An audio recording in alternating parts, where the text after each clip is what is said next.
Welcome back, fellow armchair generals. This is Gamer1745 here with my continuing playthrough of Hearts of Iron 3 with Black Ice 9-1. And of course we're playing as Germany. Okay, well let's just moving a bit faster.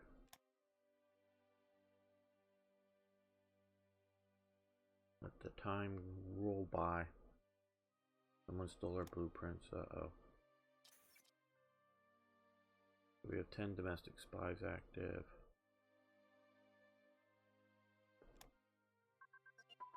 Okay, nav tactics have advanced. Great. That's very good.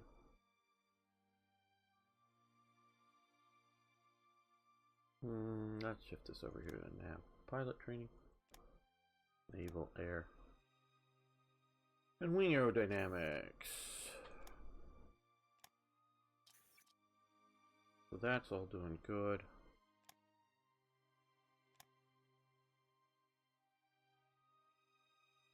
Well,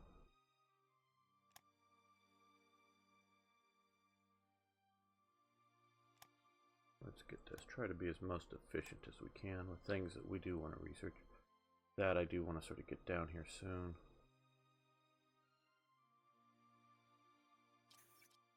Sort of vaguely hoping that we'll have an event coming soon that we have that.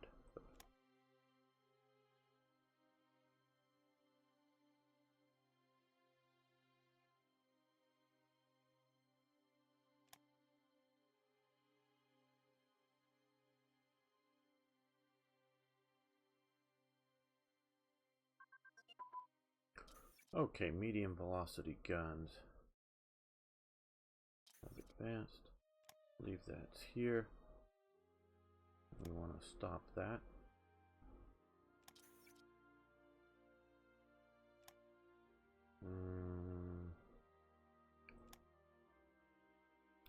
Yeah, we want heavy armor eventually, so let's get that researched. We're not Italy.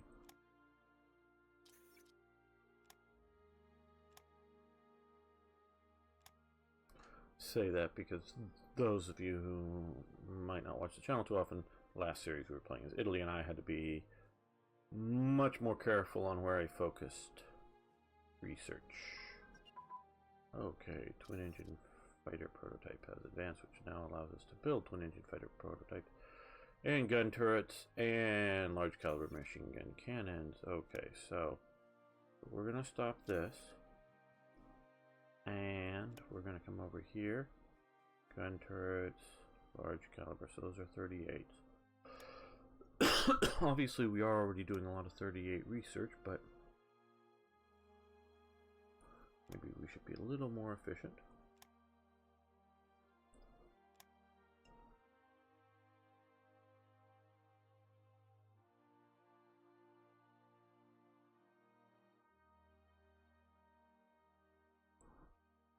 As we watch the map almost not change at all. And if we do this, we go. Let's see, give them fuel for money. Sure. Let's see what we can jump up here. And we no longer receive that. Okay, see. Not terribly useful.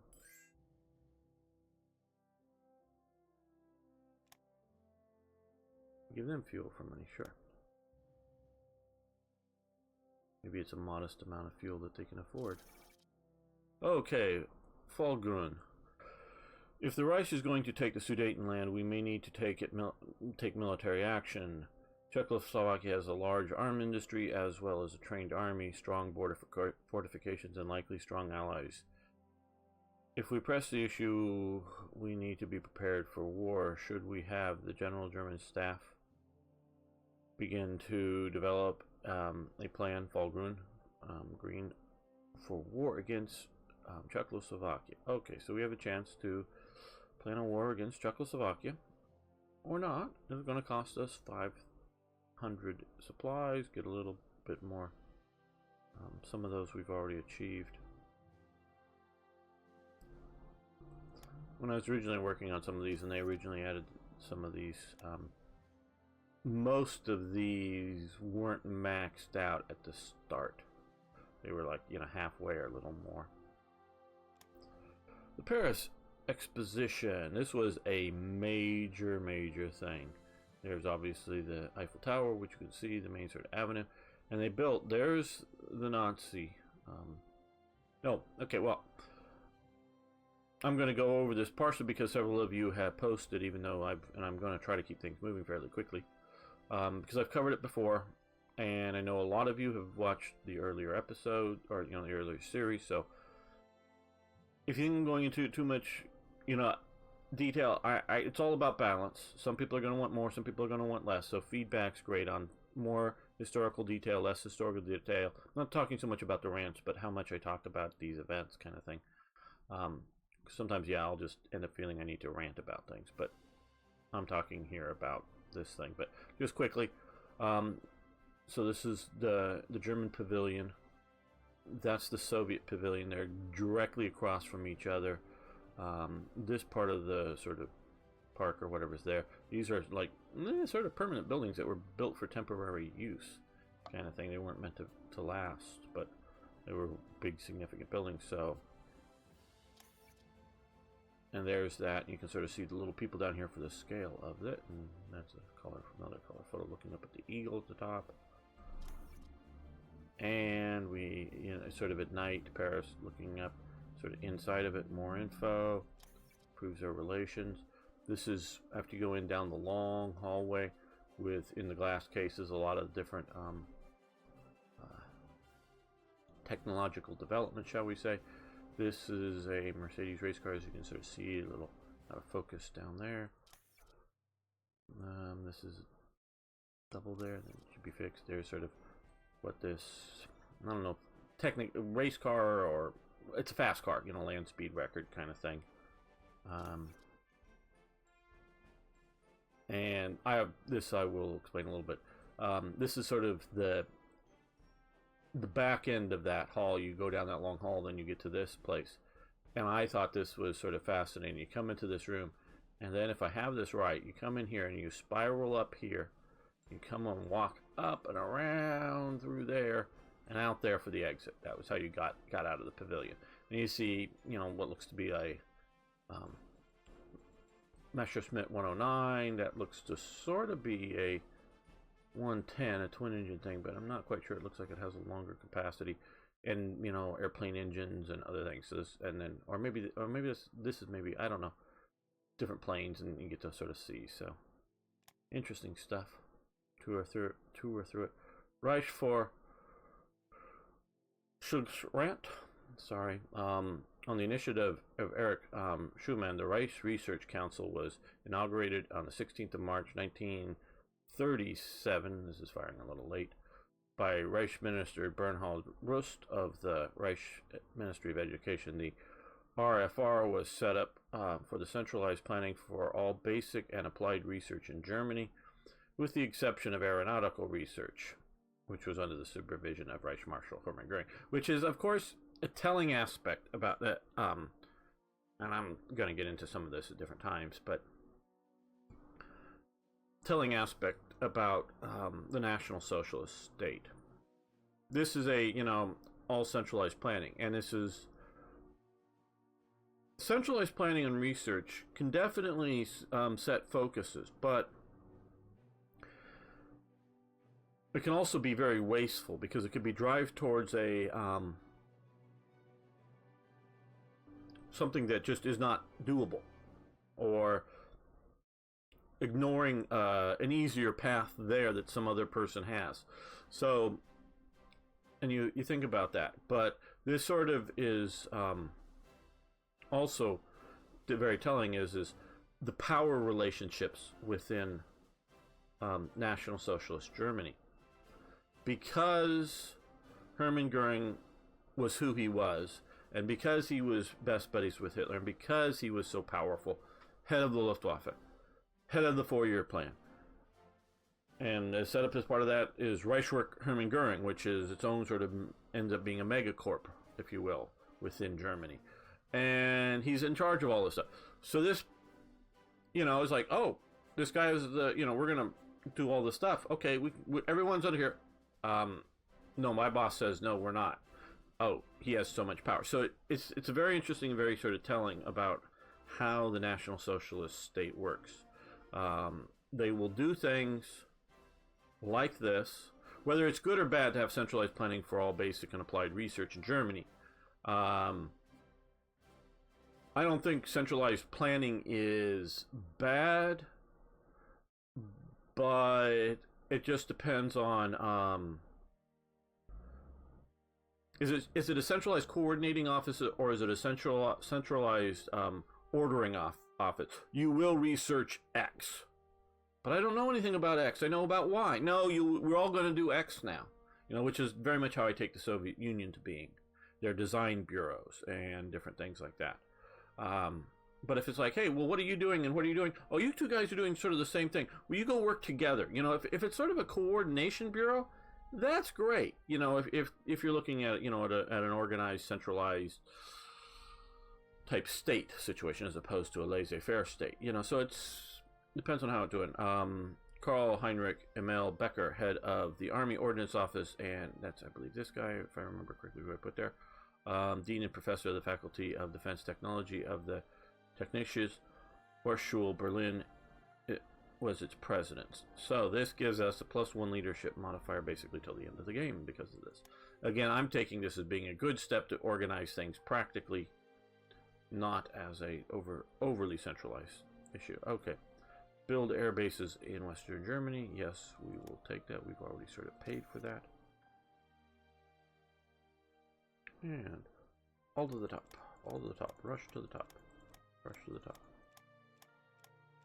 I think the AI version of these events, they just get put on the map. And they're supposed to help build up practicals. So 517. We'll see once they hit to see if it changes anything. And we also have that. Okay. So production. Well, 516. So it's helped a little bit. Breslau Elf, the German national team of the coach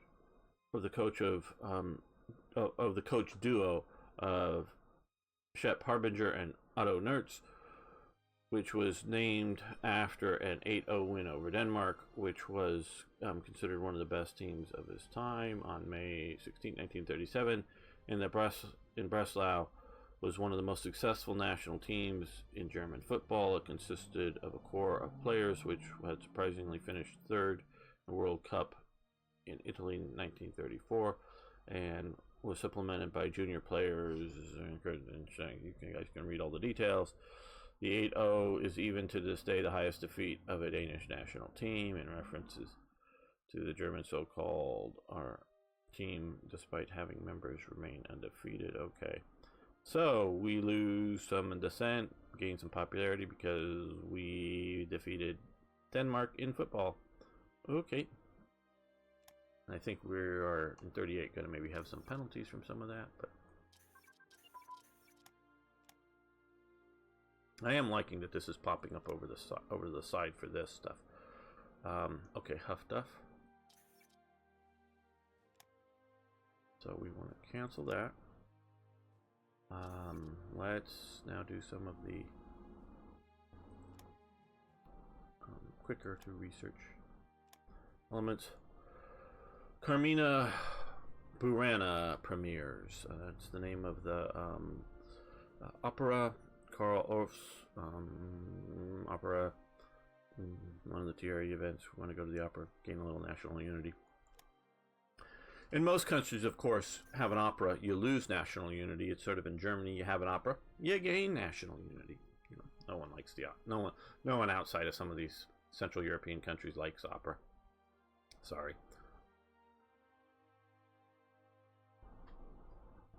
Okay, Achtung Panzer, Guderian's book.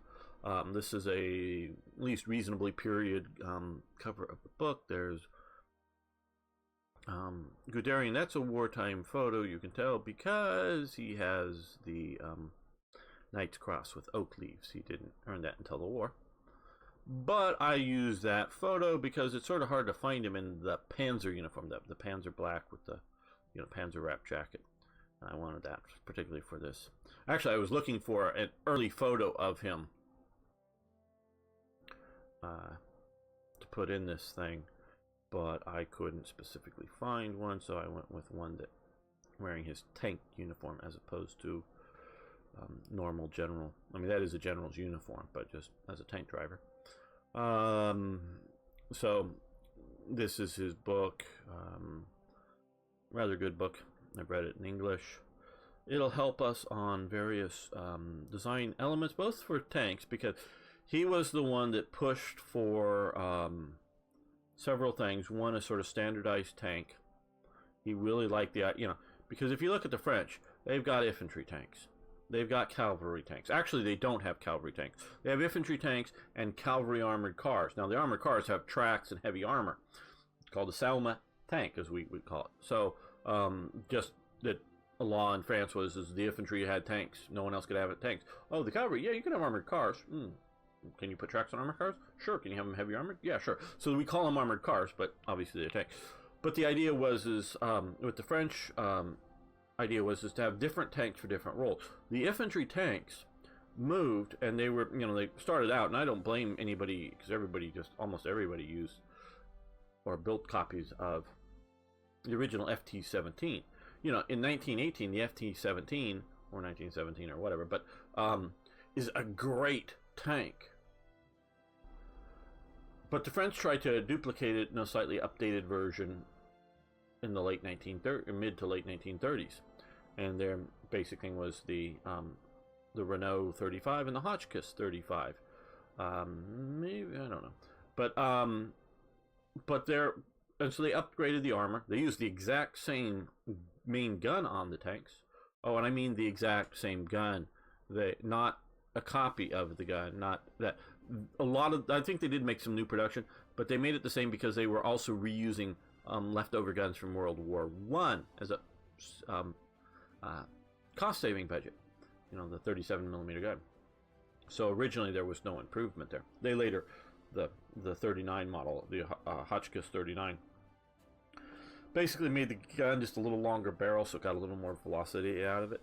Where the German 37mm gun was starting out as a high-velocity gun, but they just up-armored it. But the idea was it was supposed to move at about the overall rate of walking infantrymen.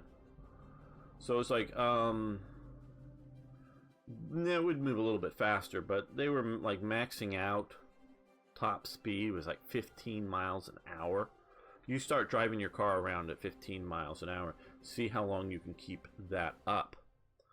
But so they wanted a tank design for that, and the cavalry wanted a sort of an exploitation tank that would quite possibly break through the enemy, but whether you used it to break through the enemy or you used it after the infantry made the breakthrough, it was to then go faster and go into the enemy's rear and pursue a retreating enemy and turn, you know, the enemy's flanks and things like that. So that they were designing all these different models of tanks, and not just maybe a heavy tank and a medium tank and a light reconnaissance vehicle, which could either be a tank or an armored car or something like that.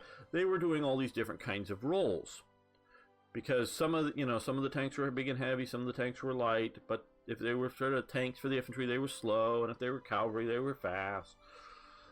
And this whole mishmash of stuff. Guderian wanted the tank. Not the tank for this and the tank for that and the tank for this other thing. He just basically really just wanted the Panzer III. And that's what he pushed for. And the Panzer III, because he had a lot of impact on how it was designed. And it had the turret ring the size that it did, and for the 3-man turret, which we are still researching here, I think. Where are we for 3-man turret?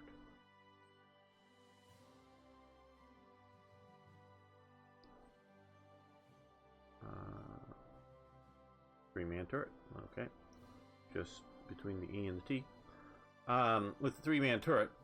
But also, he wanted it, his original idea was for a 50mm gun, approximately. I don't know that he was wedded to the exact millimeter, but the idea was to have the turret ring and everything big enough to mount a big gun, because they sort of had some, these are sort of state secrets, but they had some idea of what the new French armor was being developed as. They knew they had the British were developing, whether it was the early Matilda 1, which was machine gun armed but thick armor, or the later Matilda 2. I don't know quite the year date that the Matilda 2 was coming out compared to this, but he knew that armor was going to be bigger than some of the thinner stuff.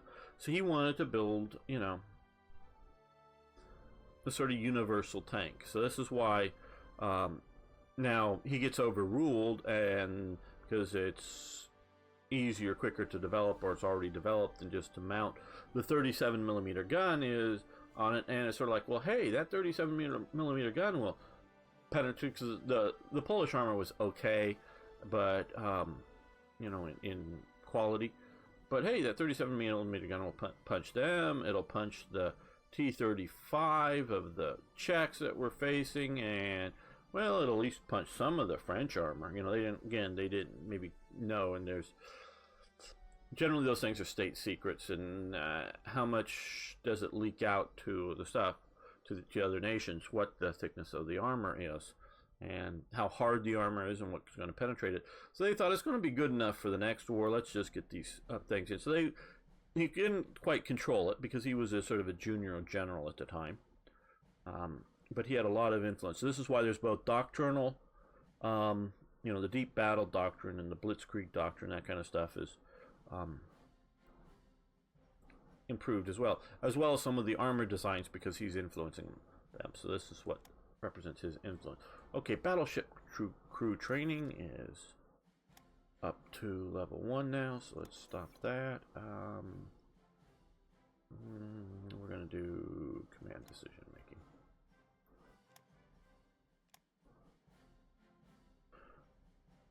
I think it's JFC Fuller's book shows up in Britain, so they get some bonuses to different things, and de Gaulle's book shows up in France, and they get two sets of, or a choice between two different sets of technology. One is sort of following, helping follow de Gaulle's plan, or one is sort of reinforces the French static defense type research. At least most of the time the French are going to pick the static stuff, the historical stuff, but they have a chance. So it sort of balances out. The other nations get their books as well, depth charges.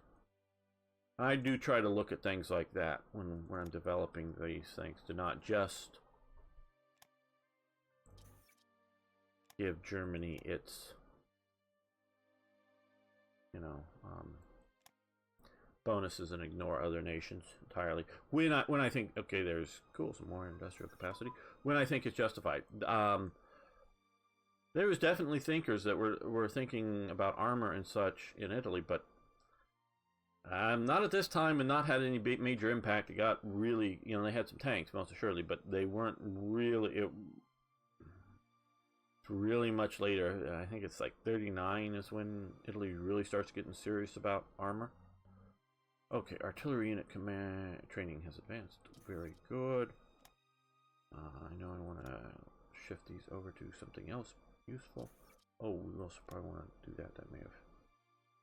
So we'll shift both those to that. Okay. And the U.S. of course is way behind everything until the fall of France, and then they start waking up. It really surprised me looking into it how much how big the Marine SA was. The naval contingent of the Sturmabteilung training will improve our sailors and make the Navy more politically correct. And it was to function as both of those things. To put a politically correct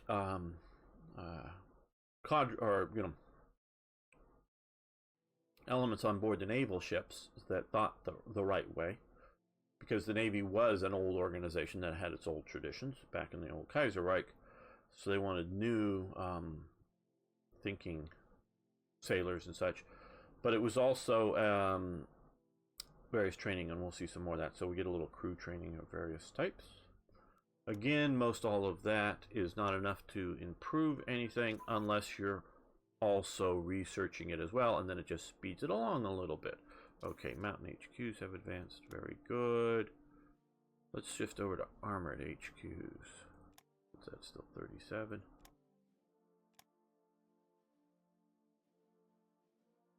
And we have that. We have a bird jigger. 2 of those, cool. And those are, you know, for a reserve mountain fighting area, it's all right. Okay, so now because of we got this a little quicker because of the Guderian technology, a one and done here, which is good. And if you note, to this day, there's still a bit of a debate, but to this day, many tankers believe that the 3-man turret is still the best setup. The Soviets, for various reasons, made tanks with autoloaders that would, you know, you fire the gun, it loads the next round in it. And the Soviet tanks were designed to have a very short combat life. So, not necessarily short service life, meaning, you know, they could be in service, you know, in the army for many years, but for actually fighting in combat, it was, you know, to happen and be ground up. The units that were stationed in East Germany were fully manned, heavily trained, and had lots of maintenance on their tanks. The units back in sort of Moscow Central and the sort of the second wave is most of the tanks were kept in, you know, kept in good shape in the warehouse and not used. And what they did is they had a few tanks. Don't know, and it depended on, you know, how big of, you know, we're talking about a company or a battalion or whatever, but they'd have a few tanks that they would go out and drive around a lot in, you know, and practice in. And so instead of like having everybody go get in their tanks, it was just, 4 tank crews at a time, train, and then they maintain, you know, spent the cost of maintaining those 4 tanks or 8 tanks or whatever it was, and keeping those in good service. But those autoloaders didn't always work well, and at least this is from what I understand. Love to hear some people, if anybody served with a Soviet or Russian tank unit, but that the autoloaders would break down and, you know, not always work that well. And also I hear they had a tendency to load the gunner, you know, put the gunner into the you know, at least his arm or something into the gun. So not that good. And I know the new current one, the Armata, is a unmanned turret, putting the 3 guys that are running the tank, a driver, a commander, and a gunner, in a heavily armored box down in the bow. That's really interesting. I wonder how that will work out. And I think ultimately the biggest test will be is mechanically how reliably it is, because as most of you know and have looked into, is how quickly there's, you know, especially the super early, super rush to the front, you know, for the Operation Citadel. Panthers, you know, half of them broke down from the, you know, the 10 miles from the train station to the start of the battle or something, you know. So if you have tanks that are breaking down, and not just, oh, well, they may drive a lot. I know there was one Armata that, for some parade or something, the guy got a gear stuck and they couldn't figure it out and tow. It wasn't really a mechanical problem, just the driver got the gear stuck and whatever, so they dragged it off the thing. So it really wasn't that bad of a thing. But if your loader goes, you know, the automatic loader breaks, the you know, various electronic systems in there break, if you don't have sort of human backup and a human ability to rapidly fix, unjam things, I just don't know. I mean, I get crew. I applaud the Russians for finally really looking at crew safety, because that's a big element of it. Because they've always, the Soviets at least, and the Russians inherited the Soviet viewpoint, really looked at on not just tank crews but all troops as consumable products that are going to have a certain amount of battle life, and that's it. And where in the West they were at least trying heavily for crew safety, often they didn't quite reach their goals, but it was at least a solid goal that they were trying for. Okay, so yeah. So 3-man turret still works for most people. And the big thing is between the whether it's a two-man turret, what auto-loaded in any way, is ammo selection. To my knowledge, most autoloaders can't unload the gun. So if you put a round in the gun, the only way to unload it is to, manually sort of stop the system and unload it. So, I mean, if you're in the turret, it may not be that difficult. I guess you unhook the autoloader and you somehow open the breech and whatnot, get the round out. Which I also understand if it didn't fire right, there's some weird sort of processes of how to get that thing out that's sort of dangerous.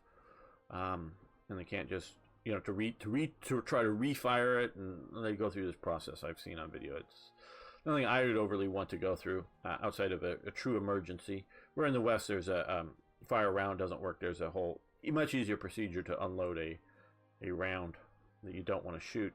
Or if you just are at some point and you have a round in the barrel, but you don't have a target, and whether you don't want to waste it or you're at a situation where firing it, you don't have a good safe place to fire it at, shall we say, to clear the barrel out. Easier to unload it. So that, and the big thing is ammo choice, in which can be unloading it, because if you're like, say, driving around with a armor-piercing round because the enemy has tanks, and so you want to get that armor-piercing round off fastest. But you see they've got a bunker over there, and you want to put a high explosive in it. If it's really easy to, the drill is not a fail to fire round, which could cook off at any time or could be other sort of problems, but just simply you want to clear the round out of the gun. It's really easy to unload the round and put in another round quickly. So ammo selection is just better, and it depends on and I don't know how the Armata does because of its new design, but some of the Soviet autoloaders weren't really any faster in a practical sense than a well-trained crew. But again, how much training did most of these Soviet crews get? And actually loading and firing cannon, tank guns on the move and everything else. And part of the problem is at least on some of the autoloaders that the Soviets used, the gun had to be in the right position to reload. So you fire it, it's pointing at the enemy, you fire the gun, it then sort of tracks to the sort of pre-designated height and loads, and then you can move it back on. I'm not talking as in where as you traverse around, but up and down. I had to get to this, but then it goes back on target. Where with manually loading it, you can keep it on target all the time. And that's part of the reason it sort of slows up some of the loading elements of it. At least that's my thought. So just saying that they had it right then, and it seems to be, unless you really sort of speed up auto loading, and you can, there's other ways, I'm sure. The French did it with the AMX-13, and their whole gun, and because I don't know if you watch some of my, especially you watch the first in the long series of War Thunder videos. Cool video. You ought to just check that one out if you haven't. It's on the playlist. First one on the playlist, War Thunder. But you'll hear me can't depress, can't depress, can't depress, can't depress. And I'm just sort of repeating myself because I'm sort of up on a hill a little bit and trying to depress the gun down.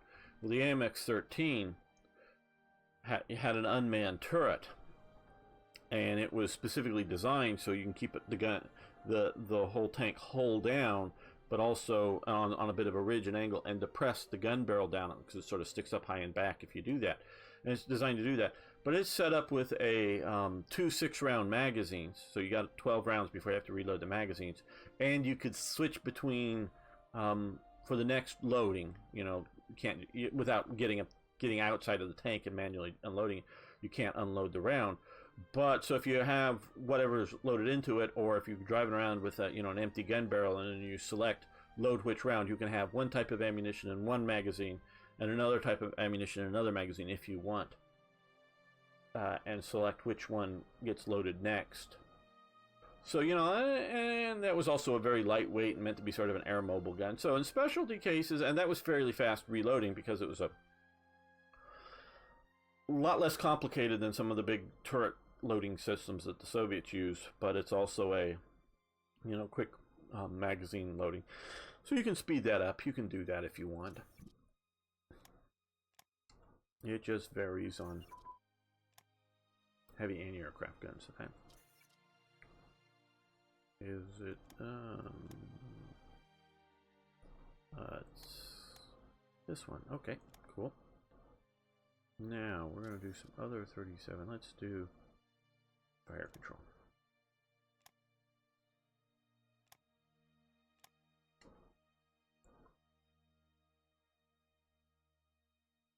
Someone's got our blueprints.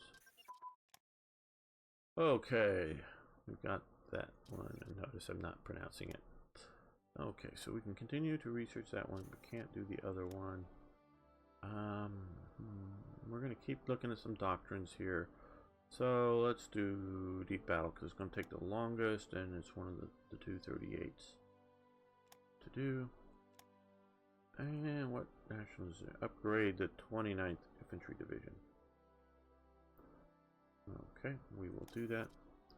Now, just again, for your notice, if this is a different color, generally it's this sort of semi-tan, semi-orangish, or whatever. If this is a different color, it generally means that this unit will get an upgrade at some point. It's part of an upgrade chain. It may just be one level of upgrade, so this division will get an upgrade, and this division won't. So if you have this division, don't do any of this stuff, because now you can decide to do no need, but if you do this and then something comes along and will motorize it, it's already, so like let's say if you wanted to motorize this unit, well, there's already going to be an event that may motorize it, or some other sort of thing like that. So if you go around changing it, you won't get you'll just waste your time. But if you go, this division, I want more motorized divisions, or I just want to turn it into a mountain unit, or a light infantry unit, or if I wanted to go to medium artillery, yeah, okay, you can do that here. Or you can, again, go to light vehicles or German trucks transport if you want. Quite fine, because this doesn't have a different color, and so you can upgrade it, and it'll only change because you upgrade it. So just as a reminder.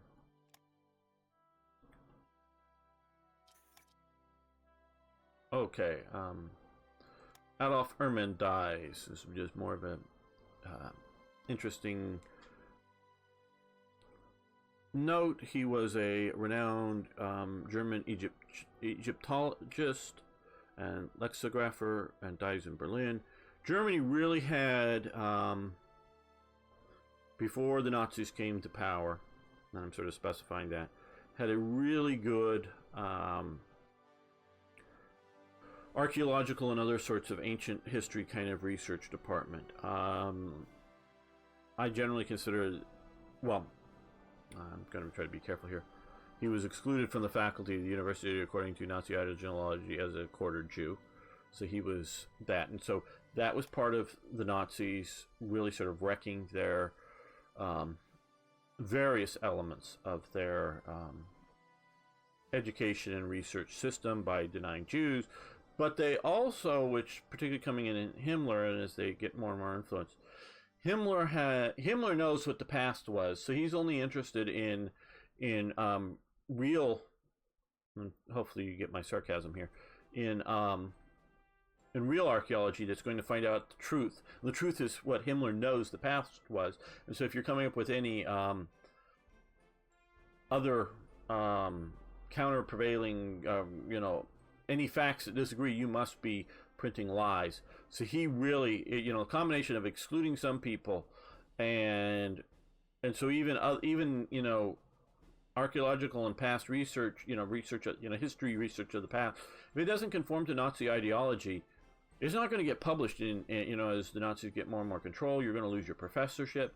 So you can be a non-Nazi, a non-Jew and a non-Nazi in a university, but you better not be teaching anything that doesn't agree with the National Socialist dogma, and you better shut up about it, and including not publishing anything that contradicts or works in a different direction than National Socialist ideology. So you can shut up about it and just teach the courses if that's what you want to do, to make a living. But unless you're going down the Nazi world view, you're out of any sort of historical or archaeological. And Germany, in my opinion, legitimately collects a lot of artifacts from around the world before the Nazi, including, this is before World War I as well. Heinrich Schliemann, is famous for Troy out here, finding it and identifying it and digging stuff up from it. And we can look at to this day, whoa, these people deserve to have their national heritage protected. And Egypt sort of is, but we saw the Muslim Brotherhood come to power in there, and and they didn't, but I think they would have eventually destroyed ancient Egyptian stuff. And we've seen ISIS out here destroying stuff, and other groups of people destroying stuff. You saw the Buddhist statues destroyed by the Taliban. You go, oh, yeah, but that's ISIS and the Taliban. Well, the Muslim Brotherhood, which both of those guys grouped, the Taliban, well, maybe not so much Taliban, but Al-Qaeda and ISIS which ISIS is an offshoot of Al-Qaeda in Iraq. Al-Qaeda are sort of hardcore members of the Muslim Brotherhood that thought trying to take the peaceful means to achieve victory in Egypt was the slow way. Got to do it the fast way, but they have the same goal. So I know, and I got people in the Islamic world that watch the channel, but we can look at what's happening, the chaos in Libya. Some countries just don't seem to be able to protect ancient relics, especially ancient relics that aren't religiously precious to the current ruling group. That doesn't mean everything's bad. Saddam Hussein didn't run around actually tried to rebuild a sort of fantasy version of Babylon. He didn't run around and trying to destroy all that. He sort of let some archaeological stuff go on. So it's not just every dictator or whatever, but it's just not safe. So moving this stuff safe. Now, I know they tried to protect a lot of stuff, but a lot of stuff it isn't even safe if you get it to a safe location, because there was a lot of ancient Egyptian and other artifacts destroyed. And I look at this as different, especially because a lot of this, not all of it, but a lot of it is these research teams, archaeological teams, going and finding lost things that are buried out there. They're not necessarily, and I'm sure you could maybe find me wrong in some cases, walking into a currently conserved, meaning operated museum that everything's being handled right, and plundering it. That's what, of course, the Nazis went into, art museums and other museums around the territories that they conquered, and just plundered them. That's different than, oh, you haven't dug over there? Well, there could be something really archaeological valuable. Well, we don't care. Oh, well, we care, so we're going to dig it up. There's a difference. Some people may not agree to that, but I think there's a difference. I think Egypt is trying to do a good job with that. I'll agree to that, most assuredly. But not all regions do. But Germany had been a leader in a lot of this stuff, and really gets wrecked because of the Nazis, and additionally because of World War II. And at best, they're only starting to come back. Reputation-wise and other things. Okay, as you can see, we've grown a bunch, but we want to do more, and I normally try to do this a little better. Try to up and through to the end of 37. I want to be building mostly, almost exclusively, ICs.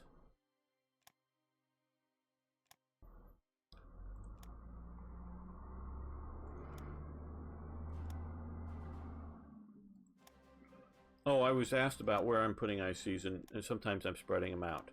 And isn't it harder to protect them if they are spread out?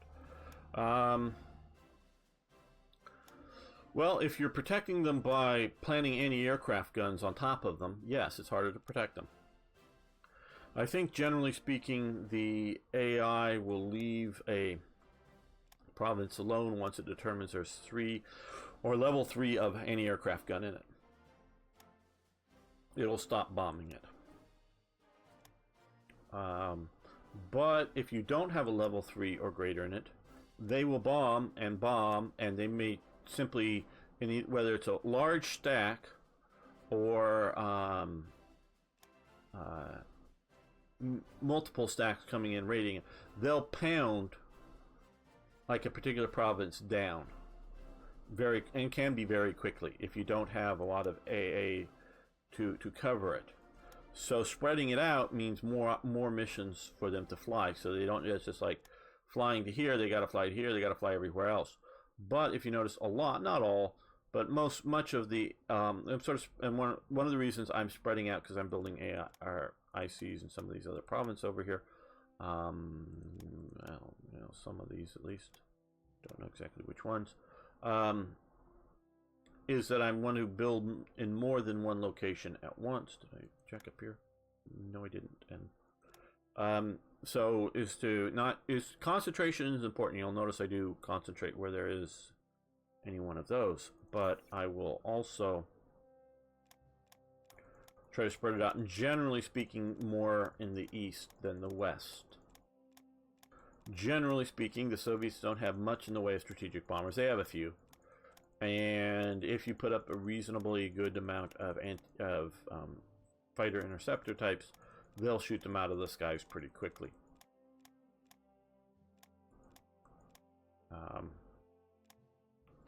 In the west, you can generally pretty quickly, if you have a good amount of fighters, win the air war there as well. The Allied AIs don't seem to bomb occupied provinces that have ICs, but if it becomes your national territory, they will bomb it. Don't know the distinction there, you know, just why. And also, I don't know how, which we will see, these are the air bases that are built that are slowly coming around. Not any damage, they're just sort of being repaired as they're being placed. We'll see how Revolverheld's air war campaign with attacks based on decisions.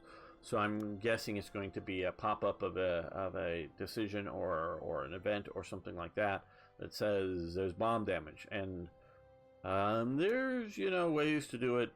Any random province or something with more than 4 ICs, take 2 ICs damage or remove 2 ICs.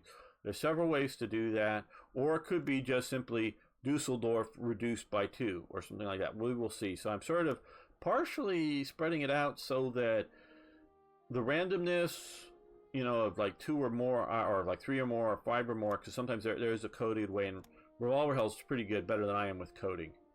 You know, writing the code. Could be sort of, you know, any province with more than X, reduce it by 2, or whatever. You know, I don't know, I haven't looked. I sort of want to be surprised. So if I have only like 1 or 2 in a bunch of provinces, they probably won't be picked for random damage. Also, if they are targeted towards, you know, historically bombed provinces, having a bunch of ICs in non-historically provinces may also keep them from being hit. So we'll see how that works out. Mountain unit training, and yes, a lot of this is guesswork because I'm guessing. I don't want all of the spoilers. Let's do armor unit training.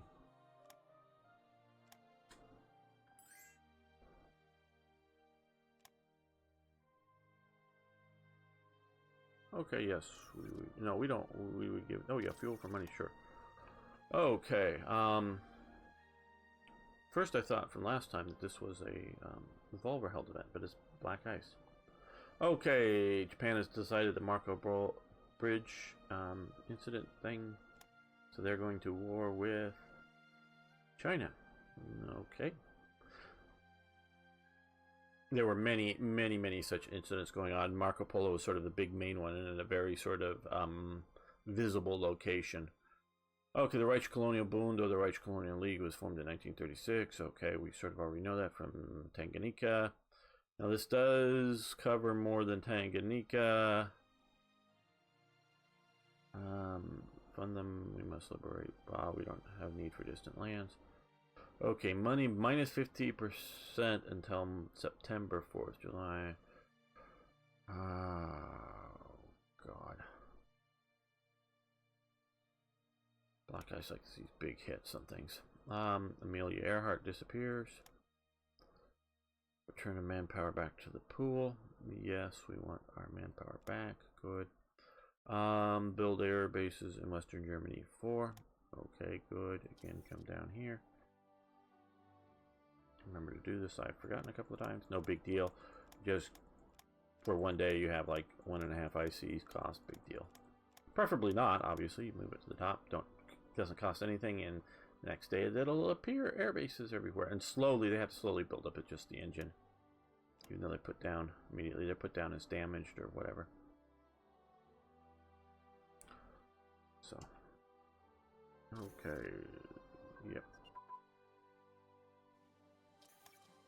Okay. Destroyer crew training.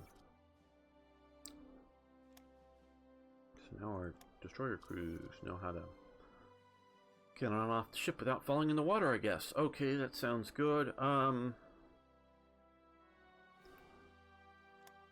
we'll do that.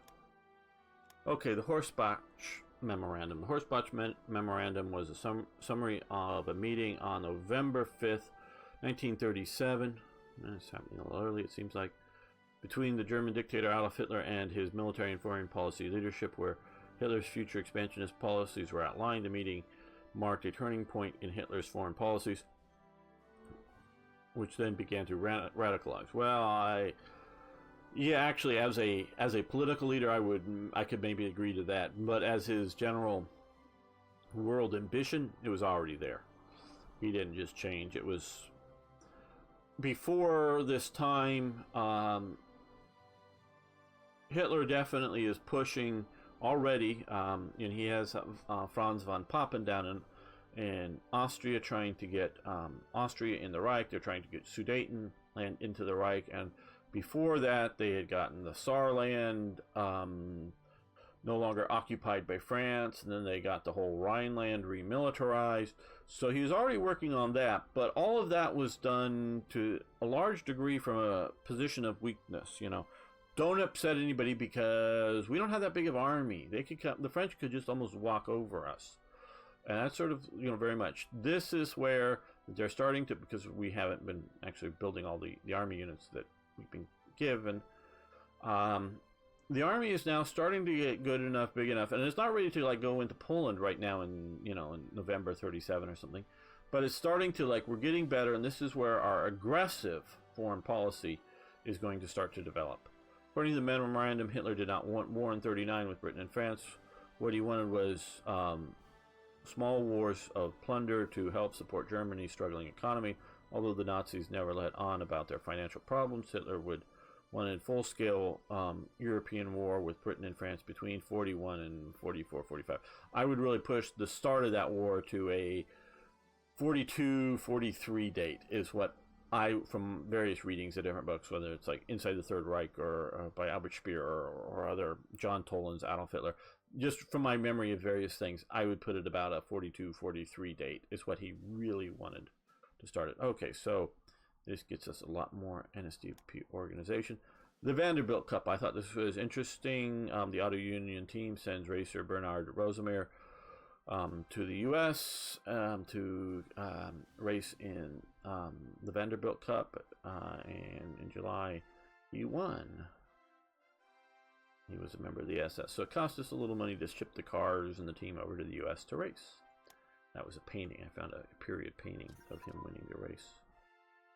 Thought that was interesting immersion just on that fact. Okay, aircraft carrier hangar has advanced, which is good, but we're going to stop that. I know it's not pushing too far ahead, but we're going to do carrier armor. Back down pretty bad with the money. Okay, we have well, quite a decent amount of supplies. So let's do this again. See if we can sell more supplies to the U.S. No. Okay, Turkey? Do you have money? You have money, Turkey. You know, how many supplies do you have? 15? Nope, you're not liking us. Yugoslavia doesn't have money. Switzerland doesn't really have money. Siam has money. Needs supplies. Nope, nope, nope, nope. Okay. Romania, it has a lot of money. Needs some supplies. Let's see if we can sell you some supplies. Oh, good. How many supplies do they need? 17. Let's see if we can... Yeah, that sounds good. I don't want to over push. I'd rather keep them a little hungry. They need 21, and they have money. Okay, well, 11 or so money. Nope, you don't like us enough. Okay. Poland, you need a little bit, and you have some money. See if we can sell you a couple. 3. Okay, that's good. I don't actually sort of like these smaller. Just takes a little more time. Okay, they have money, and they need lots of supplies. Okay, how much money do they have? 21. So I don't want to push it over too much over that, obviously. But let's see about doing 40. Maybe they'll like us. I know a lot. I don't think the size of the trade affects how much they like or dislike you. Just the mere fact that you're trading with them, and the more trades, the better. So it would be better in that sense to one by one, you know, do a bunch of smaller, but it just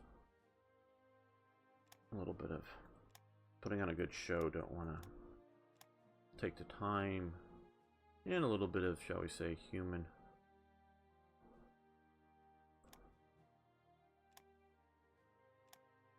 laziness. Okay, you need 14, you got 9, so let's do that. Okay. Hopefully all those get accepted. Yes, great, good. Okay, just thought this was interesting. It's a very little known, and I mean very little known. I think that about the Ausbildungswesen of the Reich Göring Department of Education to better train developers. This is, I found very little information on them. One of the things I found most on, which I was rather intrigued, was this cuff band, which I believe is original.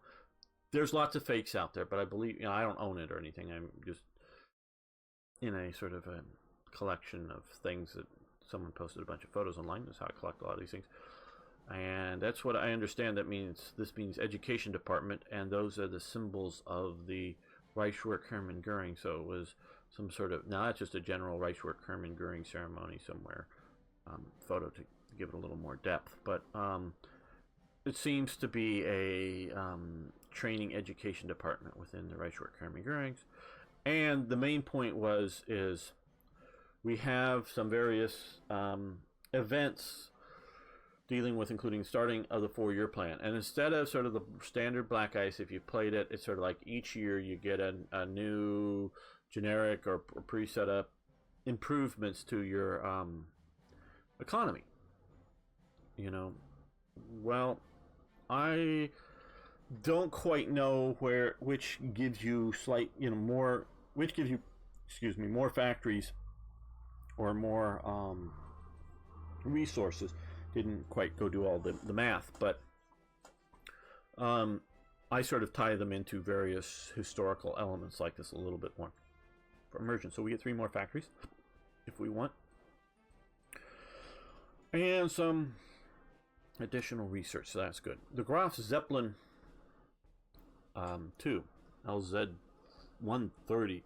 With the Hindenburg disaster, we need to change from hydrogen to the less efficient but much safer helium.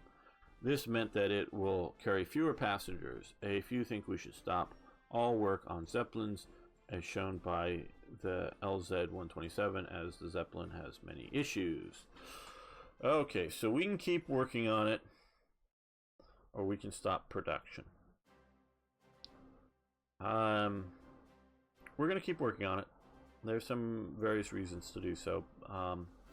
but they wanted to go to helium instead of hydrogen. So they send Dr. Hugo Echner, that's him, to meet with Roosevelt to get the U.S. to sell us helium.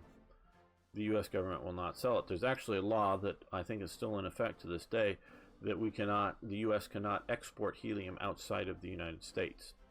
It is illegal to do so. Because, and this law was set up sometime during or after World War I and the Zeppelin raids over Britain, as well as other places, of course.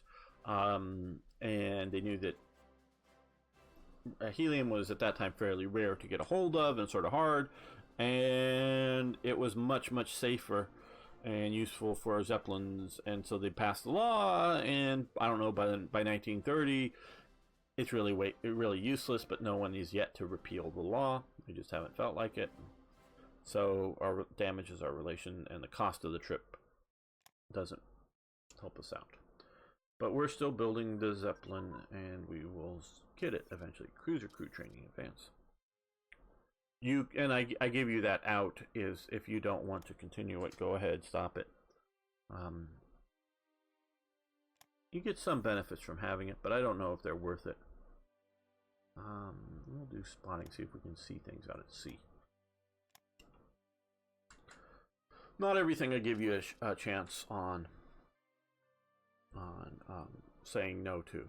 Reichswerk Hermann Goering. Okay. Reichswerk Hermann Goering was an industrial conglomerate of Nazi Germany. It was established in July 1937 to extract and process domestic iron ores from Salzgitter that were deemed uneconomical. I know I've sort of talked about this before. Uneconomical by privately held steel mills.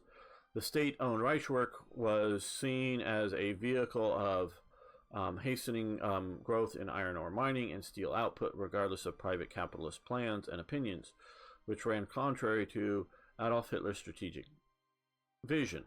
In November 1937, Hermann Goering obtained the unchecked access to state financing and launched a chain of mergers, diversifying into military industries with the absorption of Rheinmetall, and that's sort of eventually down the road.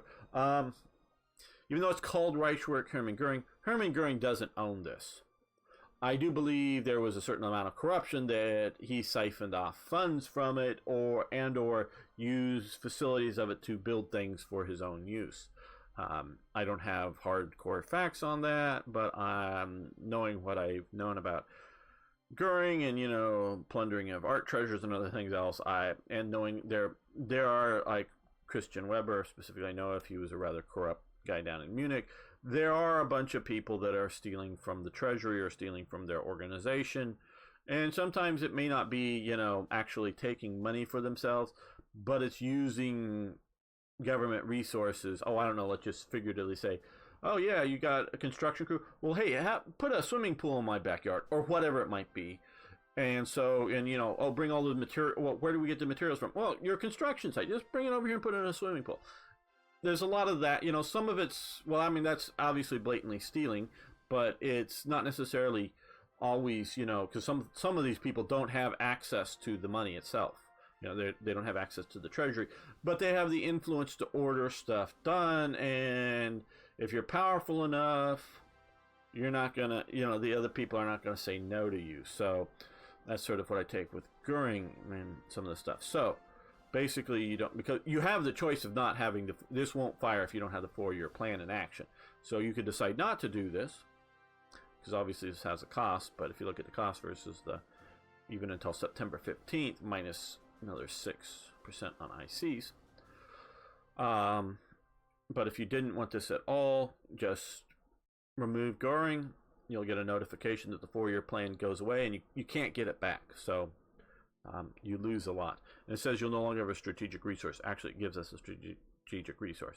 So again, I'm giving you a bunch of stuff going on here. Some of it I took away at the beginning.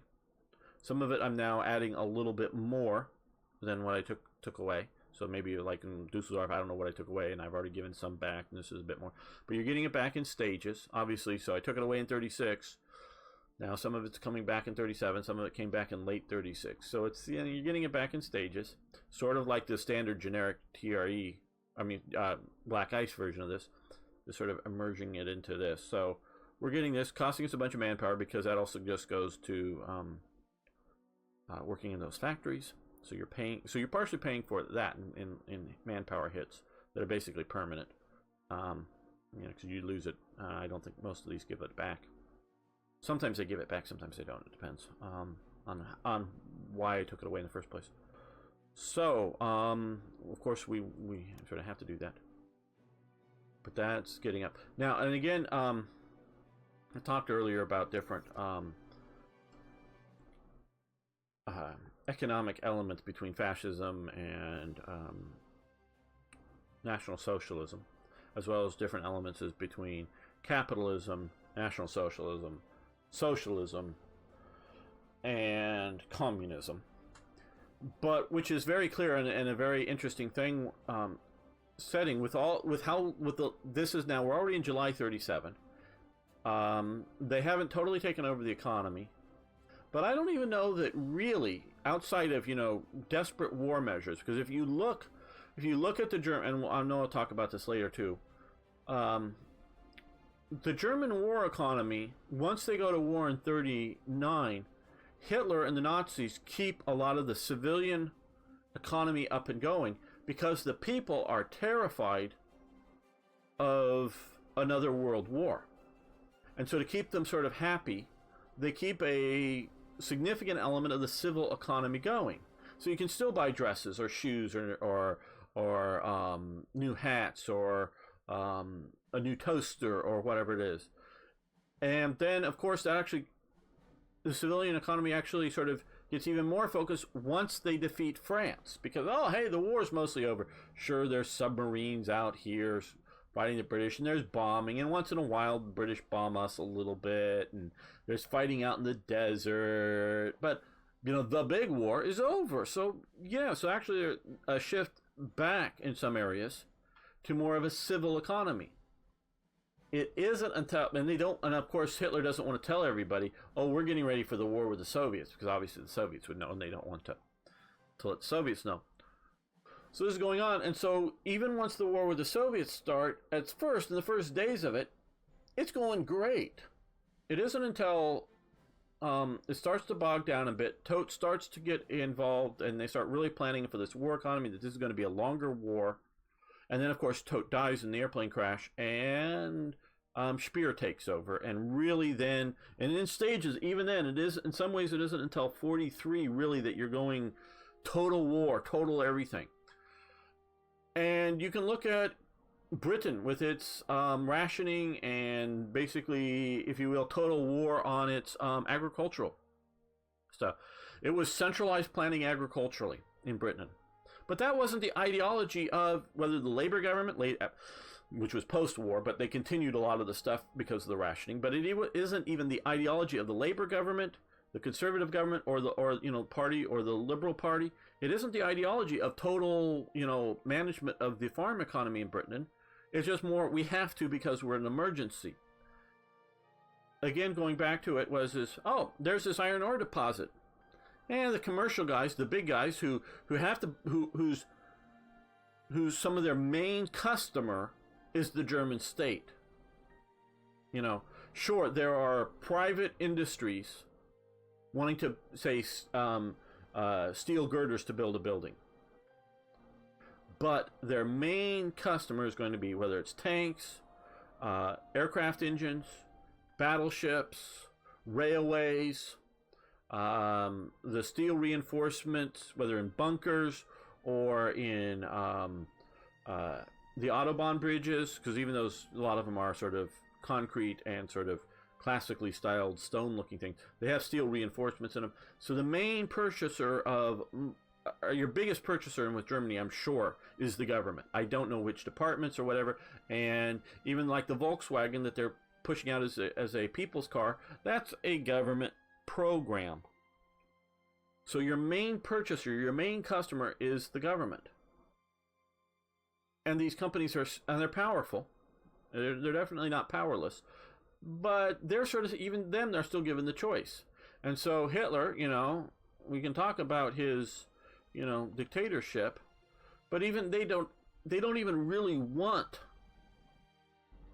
naturally to force whoever, is mining and refining the steel. Because I don't know if Krupp, who's one of the main steel manufacturers, you take iron ore and carbon to make steel, but you have to first dig the iron ore out and then refine it into sort of like, pure iron. And I don't know who's doing that, whether that's, Krupp may own the mines, or I don't know. But the mining companies, the big ones, don't want to go after that particular resource because it's low grade. There's better, more profitable things even within Germany. But Goering and Hitler and others know that they're going to war and they need this steel. So instead of forcing somebody else, they set up a government-owned company to do it. Again, this is not any sort of justification of saying they're fine or saying they're better than X. But it sort of defines what you mean by their economic ideology.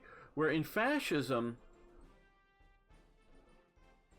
you also do have the realities of what's going on, because if you have big companies that are, if you're trying to force them to do something they really don't want to, there's ways they can put spokes in the wheel. But with fascism, it's really everything's for the state. So yes, you get to own the company, and if you can make the company work better, great. Whether it's a new process or more efficient manning. Unlike the communist was, here's your 50 workers. But we only need 25. But here's your 50 workers, because everybody's going to be employed. And so you get your allotment of workers. And just the opposite is true, is, well, we need 75. Well, we only have 50 available. Well, can we advertise to pay them 10% more to come and work in our factory? No, we're going to evenly distribute out our workers. Now, of course, if you have in the Soviet Union, when they're at war, at peace, if you have a critical industry, obviously that's going to get focused on. But I'm just talking about some sort of toaster factory, shall we say, in the Soviet Union. Unless you're going a corruption route, somehow bribing somebody to get more workers. If you have a worker deficit at some location, now maybe you have unemployed down here and they may ship people around, I don't know, but if you need more workers, you can't decide, I'll pay you 10% more than the factory next door if you come and work for me. No, can't do that in the Soviet Union. Under fascism, you do have, this is my understanding, I could be wrong in some details, but you have the idea that you're running the factory. Now, the government's telling you that, we need this model of rifle. You don't have the choice of making a different model of rifle. You're going to make the model of rifle that the government wants, or something else that the government wants to do. You're going to make the model that the government wants. But you still get to own it, and if you can run the factory a little more efficiently, you can do the thing a little bit more efficiently. But under fascism, of course, you're going to have, and this is coming out of the 19th century, which child labor, sure, fine. Big death, swingy death thing in front of the factory that if you don't duck at the right moment, you die, fine. That's the 19th century. You're coming out of that, and the fascists are some of the earlier ones to put in more health and safety regulations into things. And sure, they're going to regulate things heavily, but it's regulated as opposed to command economy as much as some of the other, but they're still a bit more command economy. So you get this variation on the different stuff. So just sort of shows you how it's working a little different. This is another interesting thing is, of course, there were multiple viewpoints. And again, what is National Socialism? Okay. Is it what this guy thinks Hitler thinks? Or is it what the top 10 guys in Nazi Germany think? What is National Socialism? Well, there were disagreements with what National Socialism was. And there were a bunch of people that liked at least some of the modern art styles. Hitler did not. There was a big push to do some modern art styles within National Socialism. Maybe you noticed one of the thumbnails I used of a SA man and a SS man with sort of happy smiling faces. It's an Art Deco style of a poster. And I actually, the graphic arts of that is really cool. But that's not what Hitler likes. Hitler likes, which I used in another recent thumbnail of two SA guys that are like adjusting their ties and look like they're getting ready to fight or something. I don't know. He likes that sort of traditionalist realism styles. Now, I don't like a lot of this really wacky, personally. Not that I should be banned or anything like that. It's just not something I would put on my wall. A lot of this really wacky, Dadaism there, are some of the stuff is just not my taste. But Hitler is a traditionalist. So for a while leading up to this, sometime in 36, I think it was, there was sort of a fight within the Nazi movement. What was acceptable art?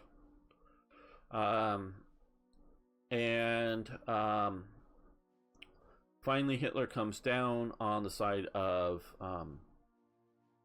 the sort of traditionalist movement. So they start confiscating, and not necessarily that they're going from home to confiscate stuff. They quite honestly really don't care what's in your home for the most part.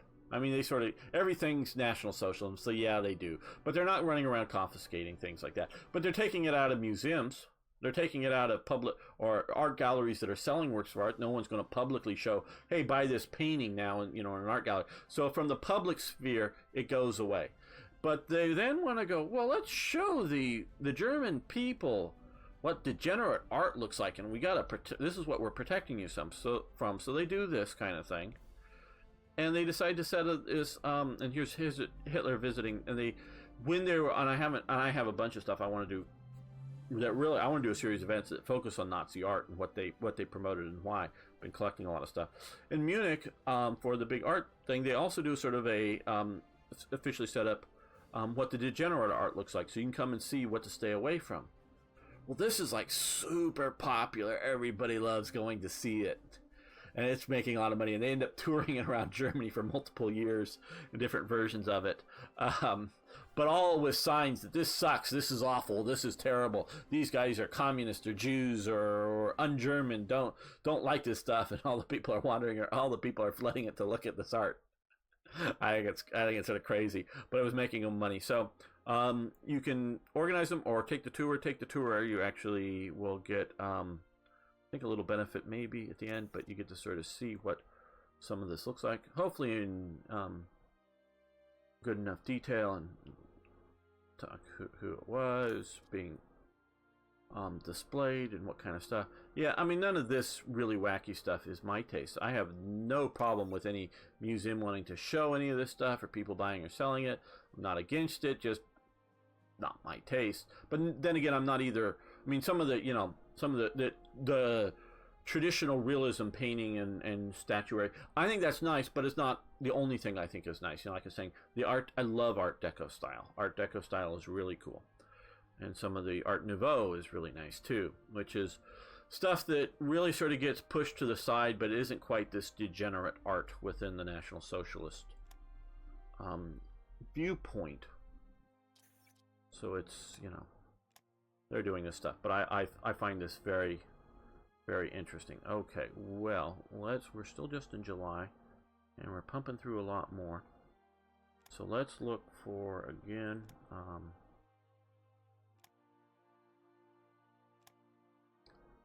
if there's any of these that have, that I can build in now. Not later. Okay, like there we can build in now.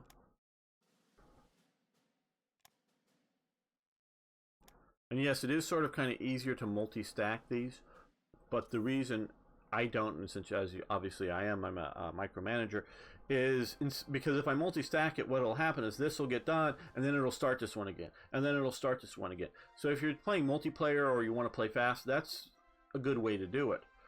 But because we fluctuate up and down with how much available production ICs are available for production, we get these partially completed industrial abilities. So I want to get, because as opposed to if we just let's say only had 10 factories in production and they were one after the other, that'd be fine, and the stuff that gets stopped and started as other things, fine.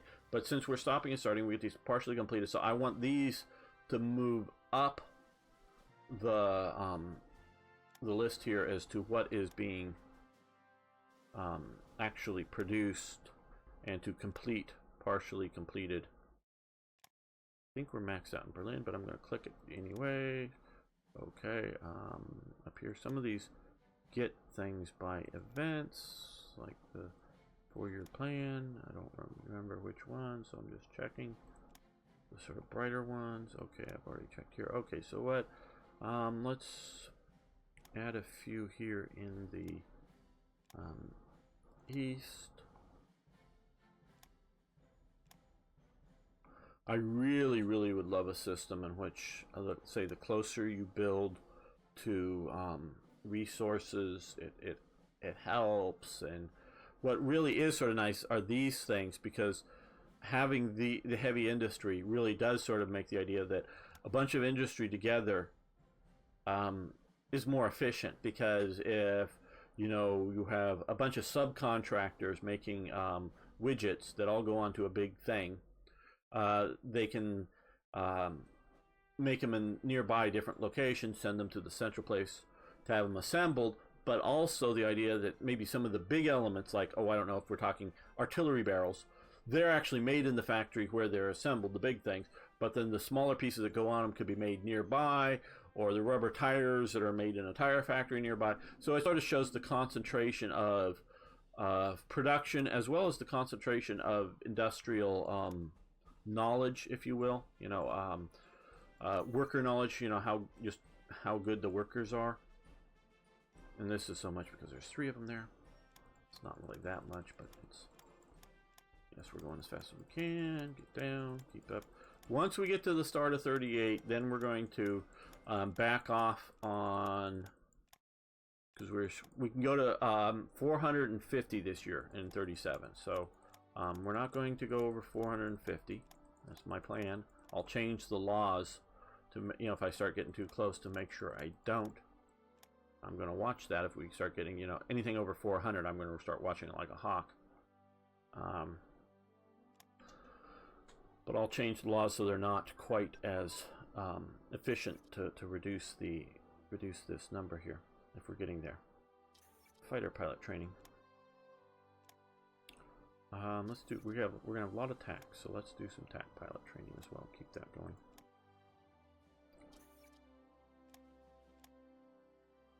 And so I like what Black Ice has done with some of that, in that they are really sort of, now what we just did, we're even starting to run through it. So, okay.